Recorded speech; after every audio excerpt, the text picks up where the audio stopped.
Bila kita berusia, semua akan jatuh, termasuk tempat datang bulan, tempat beranak, itu akan jatuh juga. Okay, normal punya. Lepas tu kita sekarang mau kuatkan dia balik, bina dia punya otot lagi balik, kasih dia kuat macam kita punya anak darah punya masa. Okay, kaki kita rapat, tapi jangan tekan. Relax aja.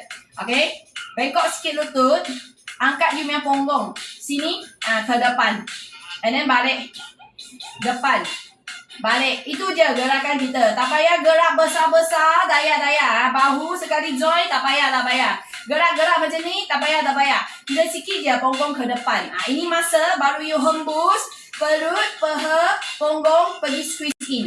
Itu dalam. Naikkan dia semua. Tarik nafas. Hembus, tarik nafas. Hembus pakai mulut. Hembus punya masa baru pergi kemut semua 3 tempat. Perut, paha, punggung. Tarik nafas. Gerakan sikit tapi berpeluk-peluk. Makin buat makin boleh rasa dalaman punya kuat.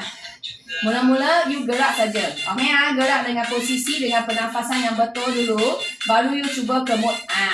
Baru you cuba mungkin kemut satu tempat dulu, mungkin paha dulu, mungkin punggung dulu, ataupun perut dulu. Kemudian 3 tempat akan dapat. Okay, tarik nafas, hembus. Tarik nafas, hembus. Tengok pinggang.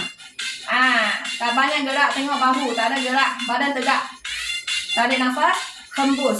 Hembus punya masa, perut makin ketak.